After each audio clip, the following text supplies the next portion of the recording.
Well, let's watch the live of Union Home Minister Amit Shah addressing a book launch event from Ahmedabad. ઇતિહાસ એક પ્રકારે કેટલાય સારસ્વતોએ હેમચંદ્રાચાર્યથી શરૂ કરી નરસિંહ મહેતા, નર્મદ, ગોવર્ધન રામ ત્રિપાઠી, સુંદરમ, ગાંધીજી, કાકા સાહેબ કાલેલકર, ત્યાંથી રહી અનેક સારસ્વતોએ ગુજરાતી ભાષાને નવી ઉર્જા પણ આપી, એનું આયુષ્ય પણ વધાર્યું અને આજ પૂરા વિશ્વની અંદર ગરવી ગુજરાત જેની કલ્પના નર્મદે કરી હતી એ ગુજરાતીને ગરવી બનાવવાનું કામ. મિત્રો, હું બહુ નાનો હતો ત્યારે, આમ તો હું ને રઘુવીરભાઈ બંને એક જ ગામના છે. મારા ગામમાં એક લાઇબ્રેરી હતી, મારા દાદાએ જ બનાવેલી, અને લાઇબ્રેરીના એક લાઇબ્રેરિયન કંસારા સાહેબ હતા. મને મારું આયુષ્ય, મારી ઉંમર ખબર નથી એક્ઝેક્ટ, પરંતુ 5-6 વર્ષનો હઈશ. એ વખતે પણ હું સવાલો ઘણા પૂછતો. તો કંસારા સાહેબને મેં પૂછ્યું કે આ વાંચવાની આદત બાર રોજ અહીં મૂકી જાય છે, શેના માટે? ત્યારે એને મને એક વાત સમજાવી હતી કે શેઠ, વાંચનની યાત્રા કુતૂહલથી શરૂ થાય, કુતૂહલથી જિજ્ઞાસા સુધી પહોંચે, જિજ્ઞાસાની સંતૃષ્ટિથી રસની જાગૃતિ સુધી પહોંચે, રસની જાગૃતિથી જ્ઞાન પ્રાપ્તિનો માર્ગ આવે અને અંતે મોક્ષ પણ જ્ઞાનના માધ્યમથી વાંચન જ લઈ જાય. ને બહુ નાનપણમાં કંસારા સાહેબે વાંચનની આ યાત્રા મને સમજાયેલી અને એક બાર મનમાં જડબે સલાક બેસી ગઈ હતી કે જીવનનું કલ્યાણ કરવું હોય તો વાંચન સિવાય કોઈ બીજો ઉપાય નથી. ને મેં અહીં આવતા પહેલા આજે સવારે જ મારા નિત્યક્રમ પતાઈ જ્યારે હું વિચાર કરતો હતો, મારા 60 વર્ષના જીવનમાં જે કંઈ કરવાનો પ્રયાસ કર્યો, કદાચ એ નાનકડા ગામમાં એ લાઇબ્રેરી ના હોત તો હું ક્યારેય ના કરી શકત. વિચારોની ઊંચાઈ, વિચારોની ઉદ્ધવ ગતિ અને વિચારોને સદમાર્ગે વાળવાનું કામ કેવળ ને કેવળ વાંચન કરી શકે, બીજું કોઈ ના કરી શકે.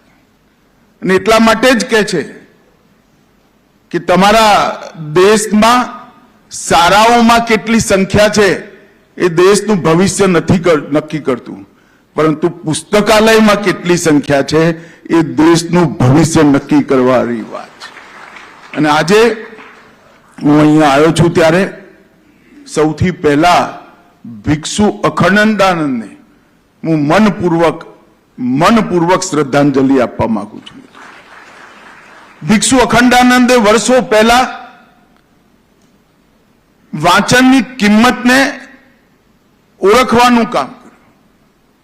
અને વાંચન પણ કેવું, જે વ્યક્તિને આગળ લઈ જાય, આત્માને આગળ લઈ જાય અને જ્ઞાનની વૃદ્ધિ કરે, એ સાહિત્ય સસ્તું મળવું જોઈએ. એ વખતે ભિક્ષુ અખંડાનંદે સાહિત્ય મુદ્રણાલય, અખંડાનંદ અને આયુર્વેદિક ઔષધિઓનું ઉત્પાદન અને એનું સાહિત્ય, આ ચારે પ્રવૃત્તિઓને એમનું જીવન કાર્ય બનાવ્યું.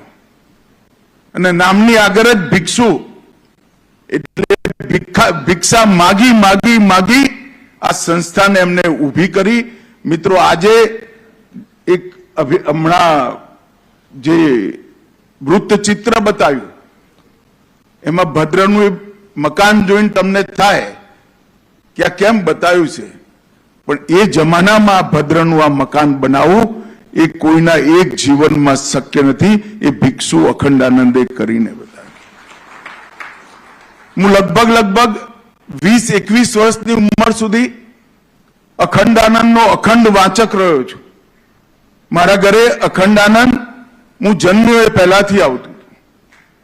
અને અખંડાનંદ સાત્વિક સાહિત્ય પીરસવાનું અને સાત્વિક સાહિત્યની સાથે સાથે બાળ મનને ઘડતર કરવાનું અને મોટા માણસોને સમાજની અંદર સેવાનો સંદેશ આપવાનો, એ અખંડ રીતે જો કોઈએ કામ કર્યું હોય તો અખંડ આનંદે કર્યું છે. અને મિત્રો, આજે હું રાજકારણમાં કામ કરતા કરતા દેશનો ગૃહપ્રધાન બન્યો. એટલે પરેશભાઈ, પ્રશાંતભાઈ, હર્ષદભાઈ આવીને મને ચેરમેન બનાવી દીધો. પણ હું આ ત્રણેય ટ્રસ્ટીઓને ખૂબ ખૂબ અભિનંદન આપવા માંગુ છું કે એમને કપરા કાળમાં ભિક્ષુ અખંડ આનંદની સાધનાને જાળવી રાખવાનું કામ કર્યું અને આગળ વધાર્યું. આવી સંસ્થાઓ જેમાં નફો એ સંસ્થાનો ઉદ્દેશ ના હોય.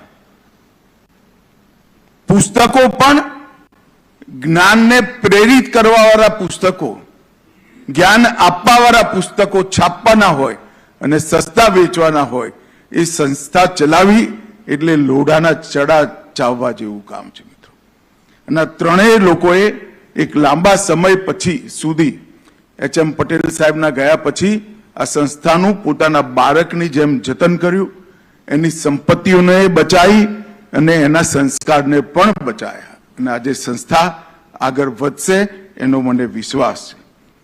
મિત્રો, જબ સસ્તું સાહિત્યની આપણે વાત કરીએ ત્યારે સસ્તું સાહિત્યએ અનેકવિધ પુસ્તકો જીવનને આગળ વધારવા વાળા, ભક્તિની સીધી સાદી સમજ આપવા વાળા, આધ્યાત્મનું વ્યવહારુ જ્ઞાન આપવા વાળા અને ભારતના ધર્મ પુસ્તકોમાં જે નીતિ પડેલી છે એ નીતિની સરળ વ્યાખ્યા કરવા વાળા પુસ્તકો બનાવ્યા. મેં પણ વિદુર નીતિ અને ચાણક્યનું અર્થશાસ્ત્ર બંને મારી લાઇબ્રેરીમાં સસ્તું સાહિત્યના જ વાંચ્યા છે. અને હું આજે પણ ચાણક્યના અર્થશાસ્ત્રની પ્રસ્તાવના મને આજે પણ યાદ છે. એમાં મહાત્મા ગાંધીએ લખેલું કે આ ગ્રંથ નહીં, ગ્રંથાગાર છે. એક વાક્ય બાપુએ લખેલું કે ચાણક્યનું અર્થશાસ્ત્ર એ ગ્રંથ નહીં, ગ્રંથાગાર છે. અને એનું એટલું સરળ ગુજરાતી ભાષામાં ભાષાંતરણ અને ભાવાર્થ સાથેનું ભાષાંતરણ સસ્તું સાહિત્ય મુદ્રણાલય એ વખતે કરેલું હતું. આવા અનેક પુસ્તકો આજે 2002 પછી પહેલી વાર 24 પુસ્તકોનું અહીંયા પર પુનઃમુદ્રણ થયું છે. અને 24 પુસ્તકો, કોઈ પુસ્તકની 20મી આવૃત્તિ છે, કોઈ પુસ્તકની 80મી આવૃત્તિ છે, કોઈ પુસ્તકની 40મી આવૃત્તિ છે, કોઈ પુસ્તકની 100મી આવૃત્તિ છે. એ જ બતાવે છે કે આ પુસ્તકો કેટલા વંચાયા છે, કેટલા લોકોના જીવનમાં, કેટલા ઘરોમાં સત્વનો વિકાસ અને સન્માર્ગ તરફ વાળવાની વૃત્તિ એને ઘડવાનું કામ આ પુસ્તકોએ કર્યું છે. અને આજે મને ખૂબ ખૂબ આનંદ છે કે આ 24 પુસ્તકોને આપણે ફરીવાર પુનઃ